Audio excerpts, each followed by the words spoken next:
નમસ્કાર મિત્રો, સ્વાગત છે બધા મિત્રોનો અમારી યુટ્યુબ ચેનલમાં. હું છું આપનો મિત્ર ભાવિક વઘાસિયા. તો મિત્રો, ખાસ કરીને આ વિડીયોના માધ્યમથી આપણે વાત કરવાની છે હાલની સક્રિય સિસ્ટમોની સ્થિતિ, ગુજરાતમાં ભારેથી અતિભારે વરસાદનો રાઉન્ડ અને આજે ગુજરાતના કયા કયા વિસ્તારમાં ફરીથી વરસાદની શરૂઆત થઈ જશે. સંપૂર્ણ માહિતી જોશું તે પહેલા જે પણ મિત્રો નવા છે તે ચેનલ સબસ્ક્રાઇબ કરી દેજો.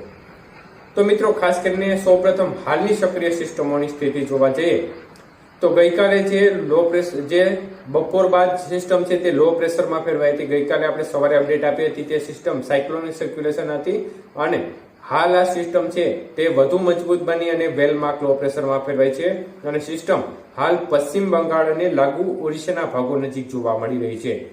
તો ખાસ કરીને ચોમાસુ ધરી છે તે રાજસ્થાનના બીકાનેરથી ચોમાસુ ધરીનો પશ્ચિમ છેડો પસાર થઈ રહ્યો છે. ત્યારબાદ આગ્રા, પ્રયાગરાજ, રાંચીના ભાગો પરથી પસાર થઈ અને જે વેલમાર્ક લો પ્રેશર સિસ્ટમ છે તેના પરથી પસાર થઈને બંગાળની ખાડીના ભાગો સુધી ચોમાસુ ધરી જઈ રહી છે. તો ખાસ કરીને ઓપ્સો ટ્રોપ છે દક્ષિણ ગુજરાતથી કેરાલા સુધી સક્રિય જોવા મળી રહ્યો છે. ત્યારે જે સિસ્ટમ છે વેલમાર્ક લો પ્રેશર સિસ્ટમ છે તે ધીમી ગતિએ પશ્ચિમ ઉત્તર પશ્ચિમ દિશા તરફ આગળ વધી રહી છે. જેમ આગળ વધશે તેમ ગુજરાતના ભાગોમાં વરસાદની શરૂઆત પણ થઈ જશે અને આ સિસ્ટમનું આનુષંગિક યુએસી 7.6 કિલોમીટરના લેવલ સુધી ફેલાય છે અને તે દક્ષિણ પશ્ચિમ દિશા તરફ ઝુકાવ ધરાવે છે. તો સિસ્ટમ હવે જેમ આગળ વધશે તેમ વરસાદના વિસ્તારોમાં વધારો થવાની શક્યતાઓ છે અને ગુજરાતમાં એક સારામાં સારો ભારેથી અતિભારે વરસાદનો રાઉન્ડ, આમ જોવા જઈએ તો મિની રાઉન્ડ છે પરંતુ સારો રાઉન્ડ પૂરા ગુજરાતને લાભ આપે તે પ્રકારની શક્યતાઓ હાલ દેખાઈ રહી છે. તો સૌપ્રથમ ખાસ કરીને આજે જે આ વરસાદનો રાઉન્ડ છે તેની શરૂઆત પૂર્વ ગુજરાતના ભાગોમાં થઈ ગઈ છે. છૂટો છવાયો વરસાદી માહોલ અમુક સીમિત વિસ્તારમાં જોવા મળી રહ્યો છે અને બપોર બાદથી આની અસર વધુ વર્તાવા લાગશે અને પૂર્વ ગુજરાતના ભાગો છે જેમાં દાહોદ, ગોધરા, પંચમહાલ, છોટાઉદેપુર, મહીસાગર સહિતના ભાગોમાં હળવો મધ્યમ વરસાદની શરૂઆત થઈ જશે અને જેમ રાત્રિ પડશે તેમ આ ભાગોમાં વધુ જોર વધી શકે છે. તો તે પ્રમાણે મધ્ય પૂર્વ ગુજરાતના ભાગોમાં, ખાસ કરીને મધ્ય ગુજરાતના ભાગોમાં પણ અસર વર્તાવા લાગશે. જેમાં અમદાવાદ, આણંદ, ખેડા, નડિયાદ આજુબાજુના ભાગો છે તેમાં પણ બપોર બાદથી અસર વર્તાવા લાગશે.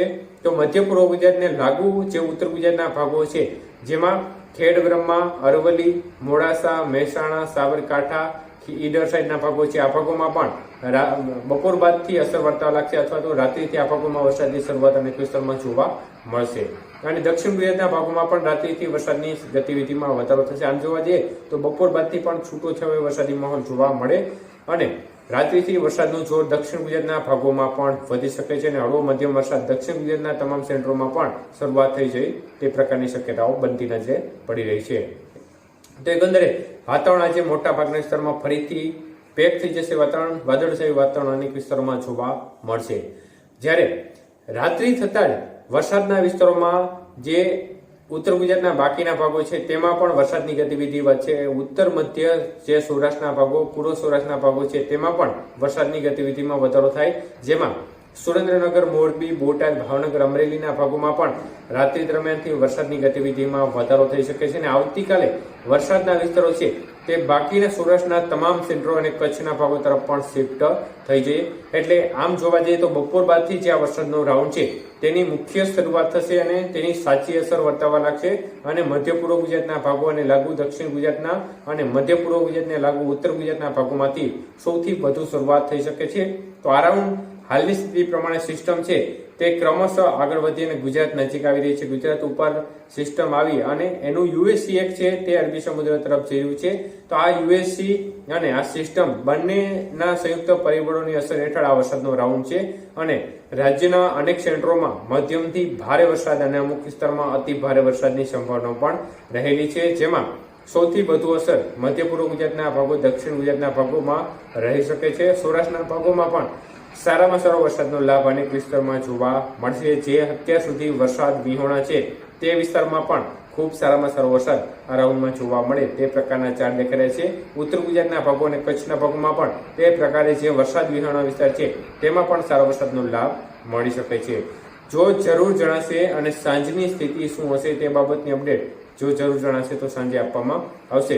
પરંતુ મધ્ય પૂર્વ ગુજરાત અને દક્ષિણ ગુજરાતના ભાગોથી રાઉન્ડની શરૂઆત થશે અને રાત્રિ કે આવતીકાલ સવાર સુધીમાં વરસાદના વિસ્તારો સૌરાષ્ટ્ર અને ઉત્તર ગુજરાત અને પછીના ભાગો તરફ શિફ્ટ થઈ જશે. એટલે ખેડૂત મિત્રો આ બાબતનું ખાસ ધ્યાન રાખવું અને તમારા ખેતી કાર્યો બને એટલા સમયસર ઝડપી પતાવી લેવા, કારણ કે ફરીથી વરસાદનો રાઉન્ડ આવી રહ્યો છે તો તમારા ખેતી કાર્યોમાં તમને થોડી અગવડતા પડે તે માટે ઝડપી ખેતી કાર્યો એક દિવસનો સમય છે ત્યાં પતાવી લેવા.